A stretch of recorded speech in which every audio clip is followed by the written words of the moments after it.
Lessons that I learned was, I wouldn't say lessons, but I would talk about the positives. Very pleased to see Kedar bat the way he did. Very pleased to see Hardik the way he performed with bat and ball. Very pleased to see UV and Mahi bat together again and string in that big partnership. So I think a lot of positives for us as a team. And even Bhuvi with the ball in the second game, to win that game for us, to pull it back was outstanding when it was difficult to grip the ball. And even today, the partnership was outstanding between Kedar and Hardik after being 170 odd for 5, all experienced guys back. But I think these guys have shown character and stuck it out whenever we've been under pressure. And that for me is the standout from this series as a captain, the way the relatively newer guys have performed and the way MS and UV have come back into their own. Virat, a word on Hardik. MS during his captaincy, towards the end of his captaincy, he's spoken about the need for having a fast bowling all-rounder in the side. A few other guys have been tried, but it's not worked out as well. So, a word on looking at Hardik in that role, and how do you see that? Well, it's really helpful. I mean, if you see all the teams around the world, they have a fast bowling all-rounder which gives them a lot of balance. Allows you to play their extra batsmen, I guess. Allows you to still play 2 spinners, 2 seamers, and then, if the guy's good enough, he does the job for you. I think he bowled really well in the first and the third game. Even today, he picked up 3 wickets and he bowled really good areas. He was one of the few bowlers for us who was hitting the deck hard and getting purchase off it. And with the bat as well, he's got good instinctive play, and now he's getting more smarter and intelligent with more games that he plays.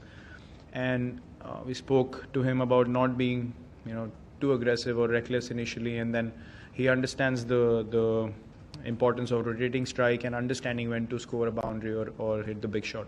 So he brings great balance to the side, I must say.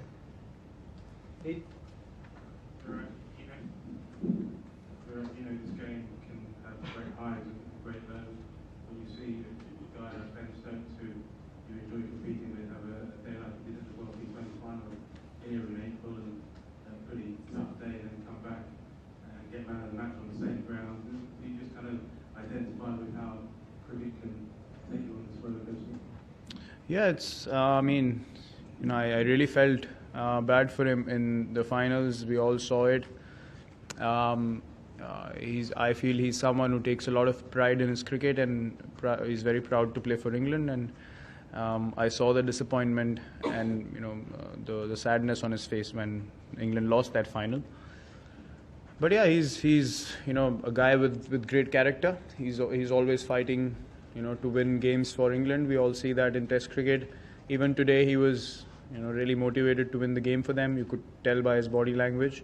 By the way he bowled, the way he batted, and the way he was running in the end as well while he was batting. So yeah, every side is pleased to have cricketers like that, and nowadays everyone does play with that mindset. But I'm sure it feels nice to him to have sort of reversed the tables here as far as this ground is concerned, and good on him. He was really good with the ball and bat today as well.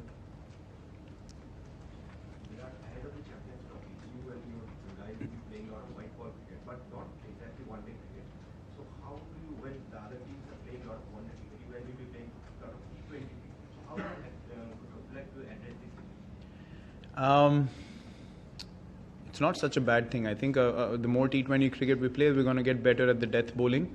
That's one thing I feel will be our advantage. As far as the batting is concerned, obviously the one area that we look to focus on would be maintaining our batting techniques and just using T20 cricket and ODI cricket as an extension of your test batting, not necessarily having to go reckless out there and slog every ball that we play.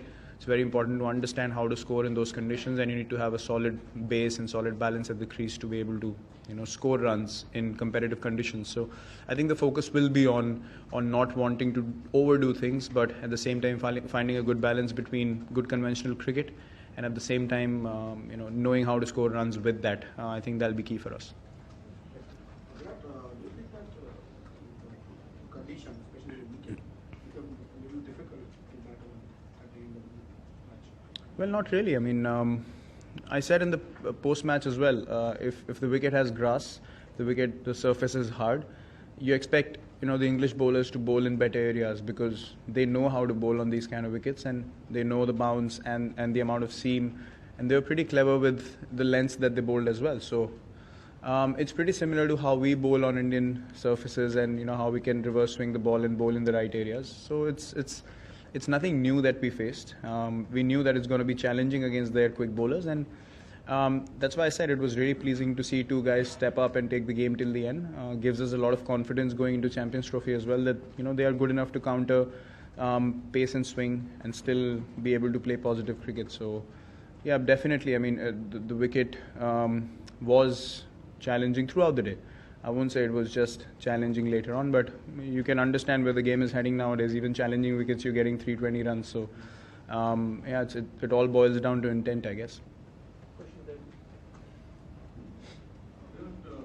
Even though it was close in the end, how much do you think led to batting in particular was during the middle overs? Because Hardik was picking wickets at that time, moving the set batsman, but he made sure England stayed till the end and scored over 300. Well, I think we controlled them really nicely till about the 45th over.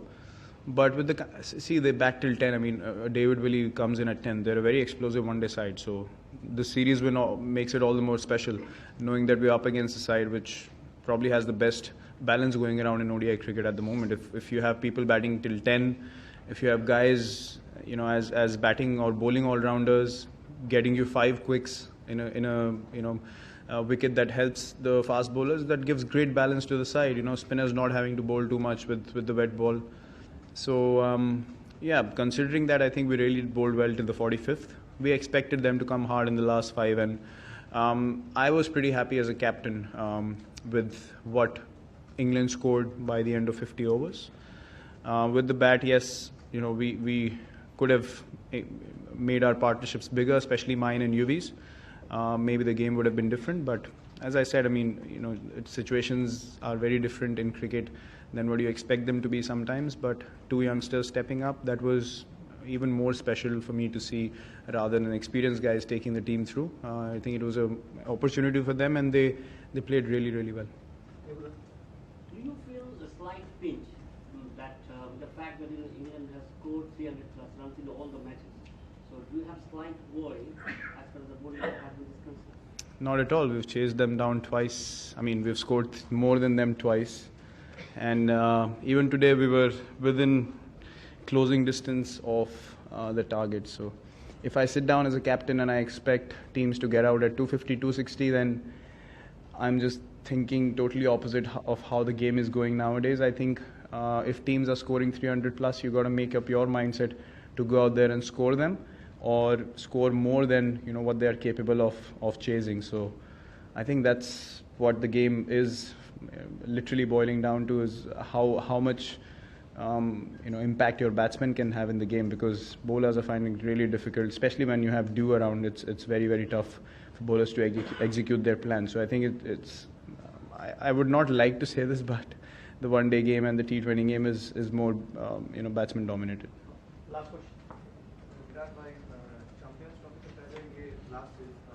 Opening batsman में ज़्यादा run नहीं बनाएगी या फिर इनका कारण है Champions Trophy में? देखिए, जो हमारे एरियाज़ हैं कंसर्न के, वो हम एड्रेस करेंगे और उसको हम करेक्ट करने को देखेंगे. जो हमने पहले बात करी कि पहले हमारा ओपनिंग प्रॉब्लम नहीं था, हमारा प्रॉब्लम था मिडिल ऑर्डर, अभी वो सॉर्ट आउट हुआ है. ओपनर्स हमारे पास अच्छे हैं. ऐसा नहीं है कि हमें ओपनर्स ढूंढने हैं, आपको कभी कभी चांस देना होता है लोगों को कि फॉर्म में वापस आएँ. तो प्लेयर्स मुश्किल से मिलते हैं ऐसे, मतलब इंटरनेशनल क्रिकेट के लिए ready players don't often find. So I think कि वही होगा कि जो हमारे ओपनर्स हैं उनको बैक करें, उनको कॉन्फिडेंस दें. और 1-2 इनिंग की बात होती है इंटरनेशनल लेवल पे, एक बार वो फ्लो आ जाता है, मे बी चैम्पियंस ट्रॉफी से शुरू हो, क्योंकि वहाँ हमने रोहित शर्मा और शिखर धवन को एज ओपनिंग पेयर रेवलेशन पहली बार देखा था. तो यू नेवर नो, वो भी अगर एक एरिया स्ट्रॉन्ग हो जाएगा तो एज आई सेड हम लोग सिर्फ 70-75% पोटेंशियल में खेले अभी तक एज अ बैटिंग यूनिट, और अगर हम लोग 100% पोटेंशियल में खेलेंगे तो मुझे नहीं पता कि हम लोग कितने रन और बना सकते हैं. तो आई थिंक वो एरियाज़ हैं जो हम स्ट्रेंथन करना चाहेंगे ज़रूर. Thank you very much. Thank you.